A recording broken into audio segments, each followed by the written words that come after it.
weight 237 pounds. King Angel. Who is it? The Fat Man.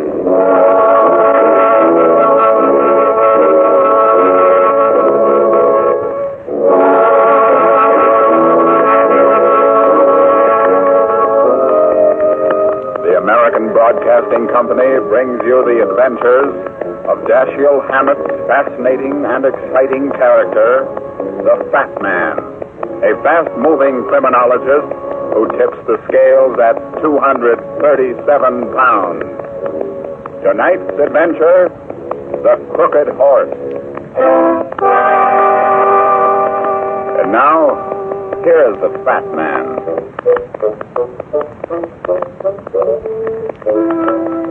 You know, if a young man told me he wanted to be a detective and asked my advice, I think the most important thing I could tell him would be this.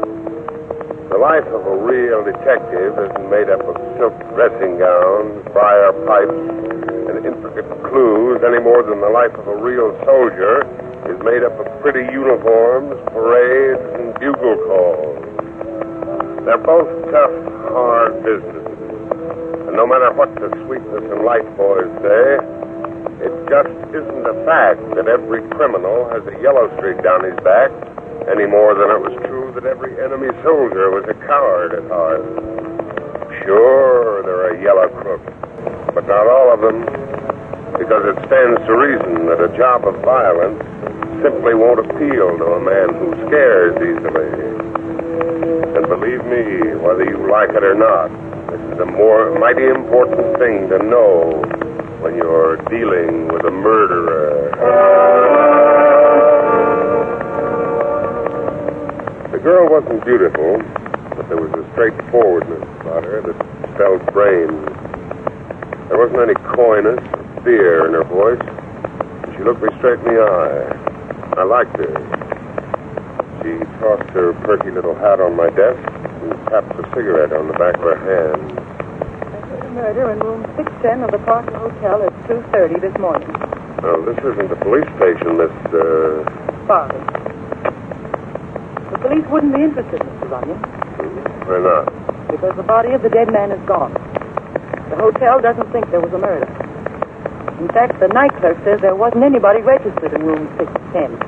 Well, what's your interest in the matter? Well, what would you do if you heard somebody in the next room to yours murdered? Heard a door slam, heard running footsteps go down the hall, and when you looked through the keyhole, saw a dead man staring at you. I'd either go back to sleep and see if I couldn't have a nicer dream, or I'd go downstairs and tell a hotel clerk. It wasn't a dream, and I went down to see the clerk. He looked at the register, and there was nobody listed in room 610. We went upstairs. The room was empty. Did it look as if it had been occupied? No. That's why I came to you.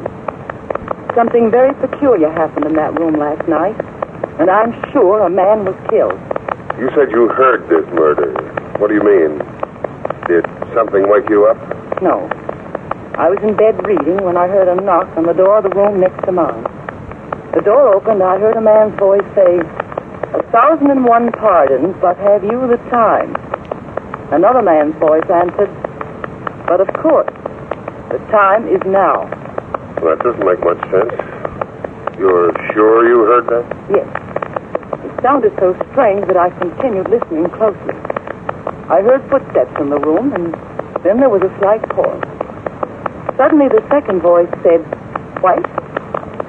There was another pause, and the first man answered, black.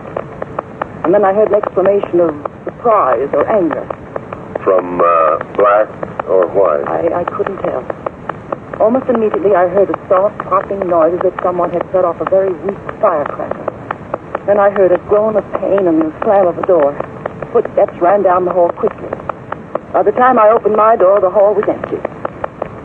You know the rest. Did you get a good look at the man's face through the keyhole? Yes. It was directly in front of the keyhole. He was sitting in a chair facing the door. His body had slumped back, but his head was hanging to one side. His eyes were wide open. Light was on in the room? Yes, but It was off when I came back with the clerk. And there wasn't anything in the room that looked suspicious? Nothing. What do you make of it, Mr. Runyon? I think the hotel people are probably right. I think you had a very realistic nightmare. I tell you, it wasn't a nightmare. I'm positive of it. Why so positive? Because this morning I stopped at the hotel desk and looked in the box of room 610. If that room had been unoccupied, there would have been a key there. The box was empty, Mr. Runyon.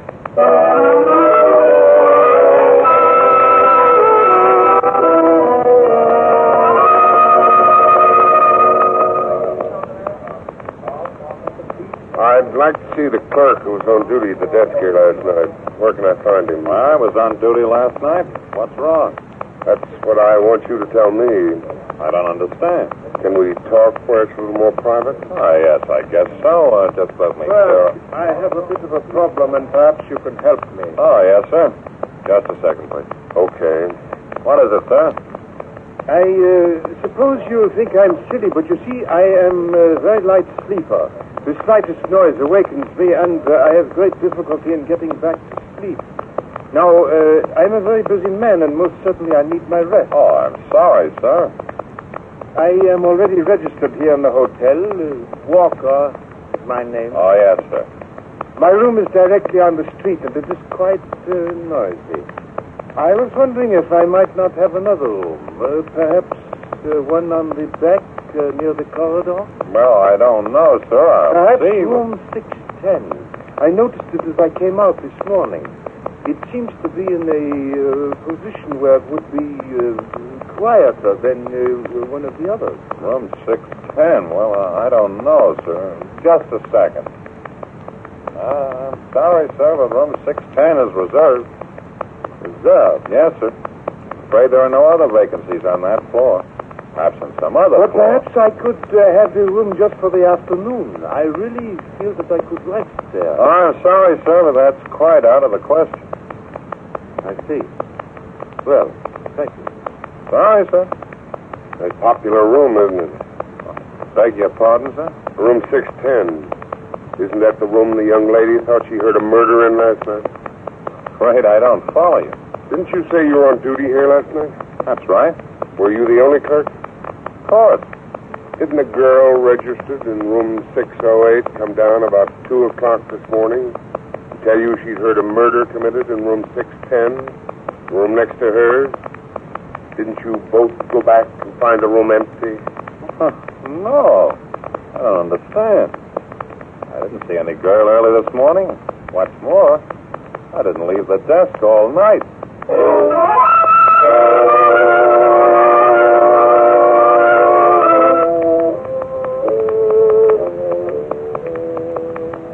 I lit a cigarette and walked to the far end of the lobby where I could watch the clerk at the desk.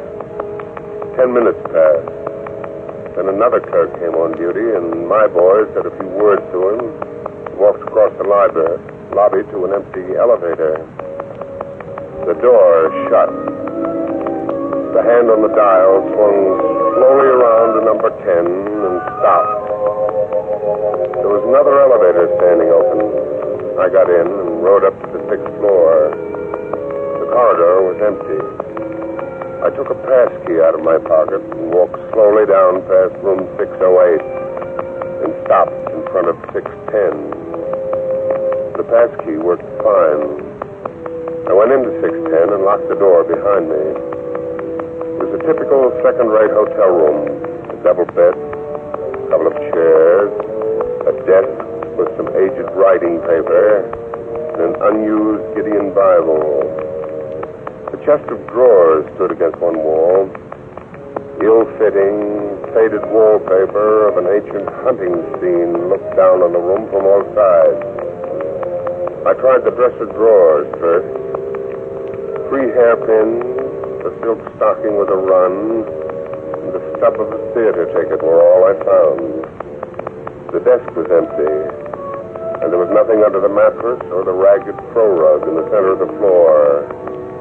On top of the desk stood a glass bowl of artificial flowers. My elbow was resting on the desk 6 inches from it when a key slipped into the lock of the door. My arm jerked around and hit the bowl. The key went out of the lock and footsteps ran out down the hall. The corridor was empty when I opened the door. I closed it and locked it. Then I walked next door to 608.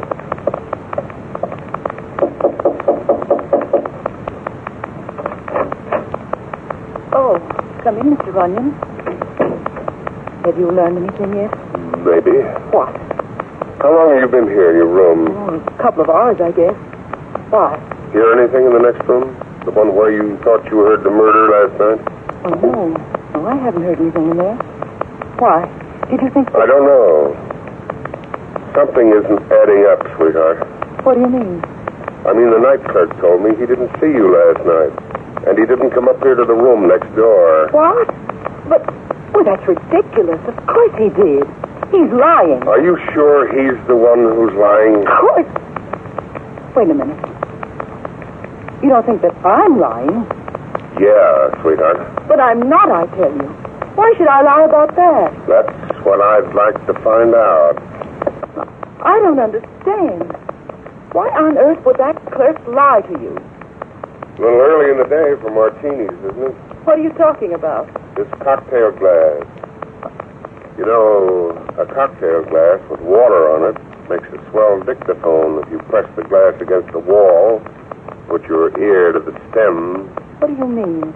I mean that you didn't accidentally hear anything in room 610 last night. If you did hear something, you were using this glass and you were listening. Why? But I tell you Look, that... sweetheart, I just knocked a bowl of flowers over in that room and you didn't even hear that. You were just in room 610? Yes. Somebody stuck a key in the door just before the flowers went over. It couldn't have been you, could it? Why, no. What did you find in the room? Nothing. What did you think I might find? I don't. Now, come clean. If you want my help, you've got to tell me the truth. What's it all about? Why were you listening against the wall last night? I can't tell you that. Okay, honey. Been nice knowing you. Oh, no, wait. Please, I need your help. Well, then talk. And talk straight. All right. I guess there isn't anything else for me to do. Promise me, though. Please give me your word that you'll keep secret what I'm going to tell you. It's very important. More important than you know. Okay. I'm a United States secret agent. Can you prove it? Oh, of course not. At least not here. Obviously, I can't carry identification. When I'm on a mission, I'm completely on my own. Funds are deposited in a certain bank for me, and I use them in any manner I see fit to achieve my ends. This morning, I saw fit to hire you because I need help. The peculiar occurrences in the next room are, of course, part of the job you're working on. Of course.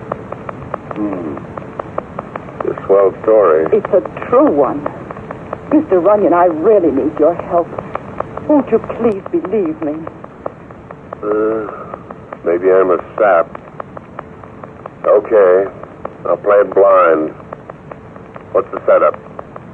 Well, the man who was murdered last night is an important foreign agent. He arrived from Europe yesterday and came to this hotel. I followed him and got this room next to his. Now, there's another agent of the same government already operating in this country, but we don't know who he is. Some time ago, we discovered that he had come into possession of a very valuable secret paper, a formula which our government alone had. The man in the next room was to contact this unknown agent and then return to Europe. And your job was to stop him? Yes. When the door opened last night and I heard the strange password, I thought, of course, that the unknown agent had arrived. But it wasn't the right man. No. Whoever entered that room last night was obviously trying to impersonate the real agent. When he failed to give the correct countersign to the second password, the man in the next room must have reached for a gun and the imposter was forced to kill him. Have you any idea who the murderer might be? Well, he's probably an agent for some other foreign power who had even more information than we did. At least he knew one of the passwords, which is more than I knew. It's possible that the contact had already been made without your knowledge, and the murdered man had the paper. I don't see how the contact could have been made without my knowledge. Well, that would have been easy. The secret paper could have been hidden in the room waiting for the man from Europe. I don't think that happened, though. Why not? Because I think I saw the murderer down in the lobby a little while ago. He said his name was Walker. He was anxious to rent room 610. He said he was registered in the hotel. Then the paper must still be in the room. I went over it pretty carefully and didn't find anything. That's why I don't think it was hidden there. I think the other agent, the one who was supposed to contact the man from Europe, still has it. I think he found the body and guessed what had happened. Maybe he didn't know whether the dead man was his agent or somebody his agent had killed.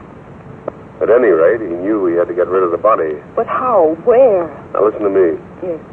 You stay here with your wine glass. Keep your ear on the next room. Well, where are you going? Down to the lobby. I want to find out which room this fellow Walker is registered in. But the body. You said you knew that. I said I think I know. It would be easy if the real agent happened to be the right person. The right person? What do you mean? I mean the night clerk.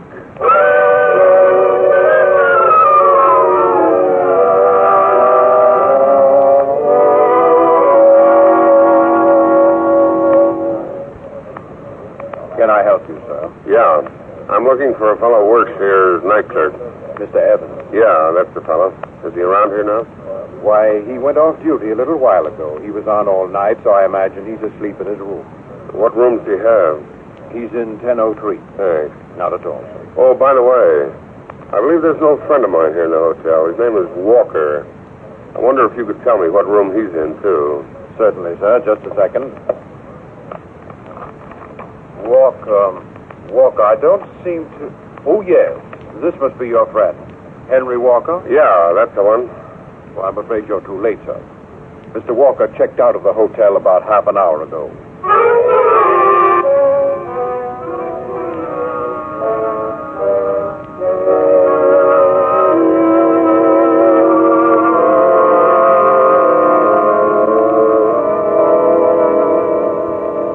Walker's gone. Checked out. Gone? Then he did find the paper. I don't think so. Well, why would he leave then? I think he was worried about the missing body. When he realized the murder hadn't been discovered, he came down and tried to rent the room where the body had been. Was told the room was vacant, but was reserved. What would you do in a case like that? You mean he guessed that the night clerk must be the unknown agent? Exactly. And he must have realized that the clerk would suspect him for trying to get the room. So he checked out and moved to a safer place. But I think he'll be back, either to see the clerk or to look that room over again. Where's the clerk now? He's asleep in his room. You hear anything next door? No, nothing. But if the clerk is the other agent, we ought to... He'll keep. Right now, I want to look the murder room over again. See if I can find the missing body.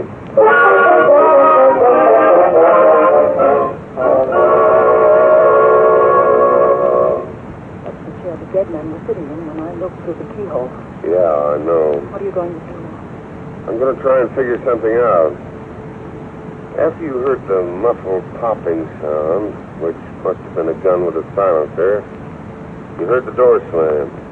Then you heard running footsteps going away, right? Yes. And by the time I opened my door, the corridor was empty.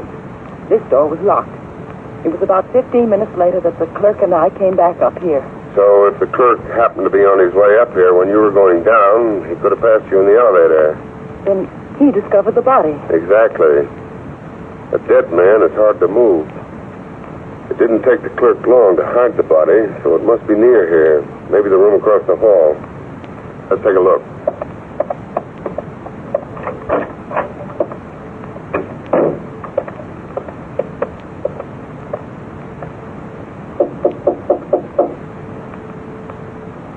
Nobody there.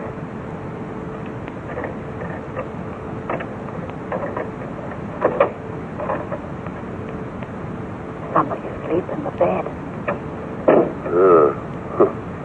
That's what the hotel maid probably thought, too. He's a smart boy, that clerk. Look. Yes, that's the man. The man I followed from the airport. The man sitting in the chair. Stiff as a poker. He was shot all right in the heart. Here, help me go through his pockets. All right. Had a suitcase when he arrived. Not in the room. The clerk probably got rid of it or took it to his own room. He could carry that where he couldn't carry a body. You see anything here that looks like your secret paper? No, it's not here. The clerk's probably got it, or it's still hidden somewhere in the murder room. What are you doing? I'm going to cover this dead man up again. The chances are the body won't be discovered now for another 12 or more hours. I want you to go back to your room. Keep watching the room where this fellow was killed. What are you going to do? I think it's time I had a talk with the night clerk.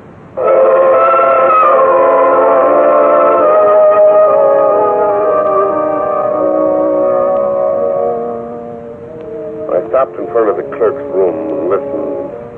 No sound came from inside. Nothing happened. I slipped my hand inside my coat, pulled my gun from the shoulder holster. Then I tried the door. It wasn't locked. The room was dark because the shades were pulled down, but it wasn't dark enough to hide the figure of a man sprawling grotesquely on the bed, his head hanging limply toward the floor. I groped for the light switch. It was Evans, the clerk. One of his hands clutched the rumpled sheet. The other was folded beneath him.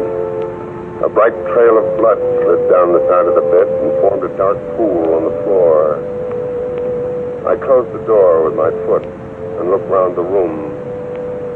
2 suitcases lay on the floor, their contents beside them in a jumbled heap. Drawers had been emptied, pillows slashed, rugs pulled up, pictures pulled down. The killer hadn't missed a trick. From the completeness of the search, it was pretty obvious he hadn't found what he was looking for. I switched off the light, locked the door, and started running for the stairs at the end of the hall. There wasn't time to wait for the elevator.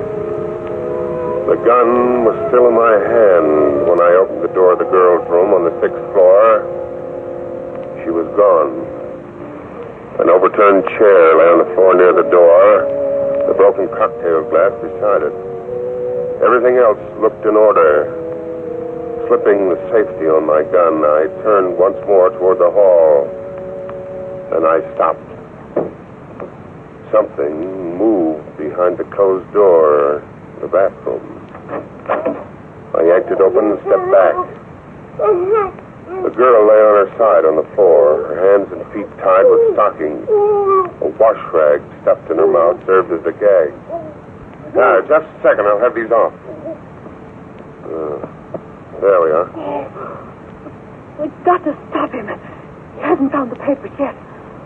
Quick, untie my hands. Right. What happened? It was only a minute or two after you left. I was standing near the door, holding the glass against the wall, listening. Suddenly I heard someone fumbling at the door of the room next door. I opened my door as quietly as possible to look out in the hall, but he must have heard me. He was standing right in front of me, gun in his hand. You didn't scream? No, he hit me, and that's all I remember until just a second ago. I don't know how long I was unconscious. It wasn't long. I wasn't gone more than 15 or 20 minutes. But that's long enough. He hadn't found the paper, and that's why he came back. The clerk, what about him? Dead. Just before I got there. The clerk didn't have it after all. It was hidden in the room next door. Walker's had time by now. He must have found it. Don't be so sure. Unless Walker is smarter than I think he is, the formula is still there. But where? I don't know yet. But we're going to have another good look at that room.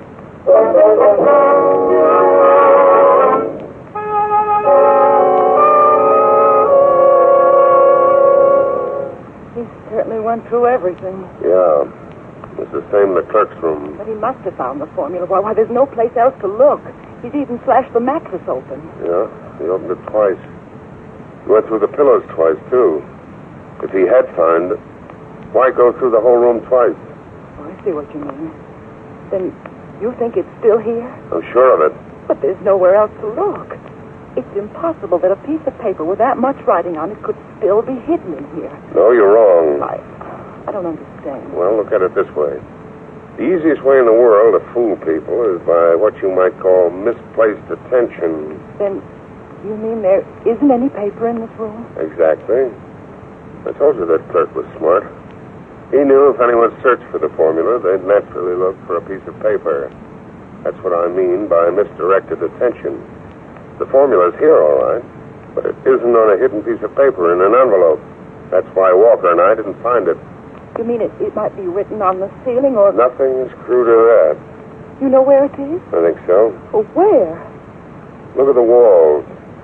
Doesn't anything strike you as off-key? The walls? You mean... Sure. I mean the wallpaper. Here. Look here at this strip of paper behind the bed. See this figure of a horse? Yes. The horse is split in two where the paper joins. The hind part is nearly an inch lower than the front part. Near the ceiling, the wall shows through. No paper hanger would be that careless. Then there is a paper after all, and it's behind the wallpaper. No, there isn't a paper behind there. That would show, make a bulge. Unless I miss my guess, the formula's written directly on the back of that strip of wallpaper. Quick, let's see. No, not so fast. It might tear. Here, I got a knife.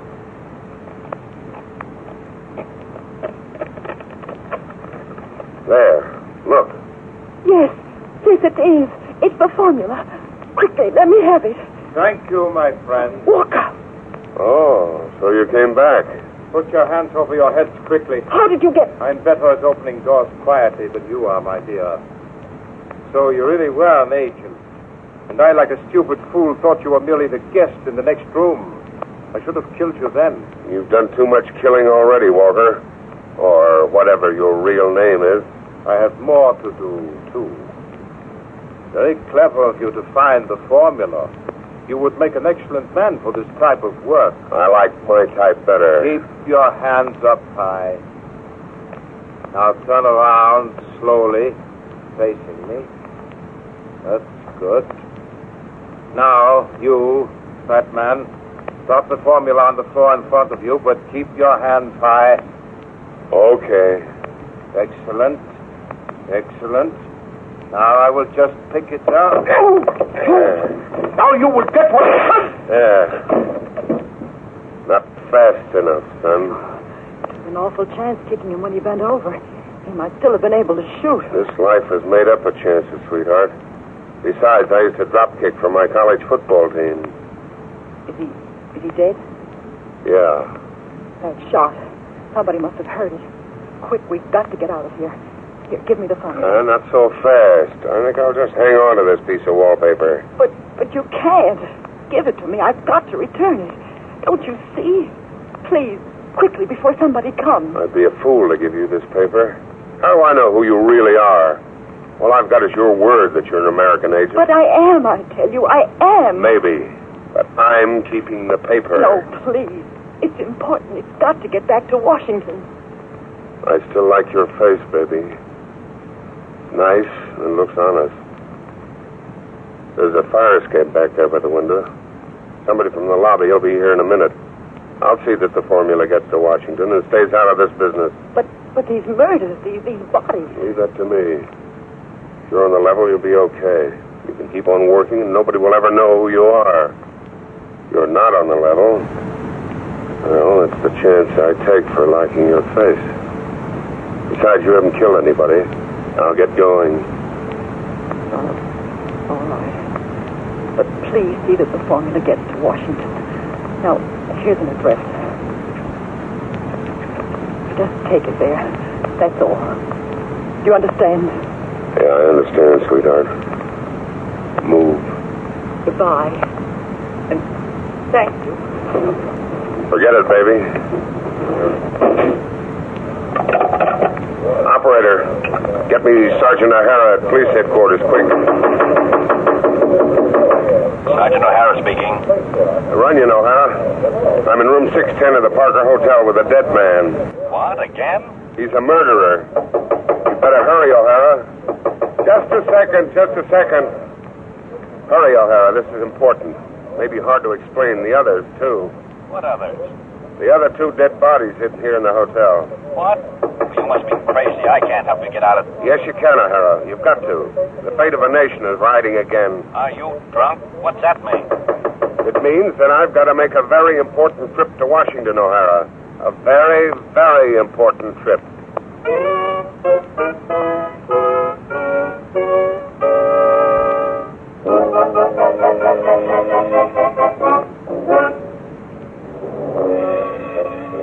Next week at this time, the American Broadcasting Company brings you another adventure of Dashiell Hammett's exciting new character, the Fat Man.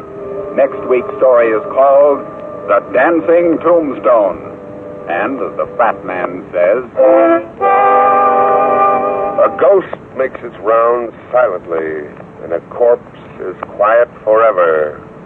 But mystery screams in a graveyard when the silence is broken by the dancing tombstone. tonight's adventure of the Fat Man, played by J. Scott Smart, was produced by Charles Powers. Music is under the direction of Bernard Green. Sergeant O'Hara is played by Ed Begley. And this is Gene Kirby speaking. This is ABC, the American Broadcasting Company.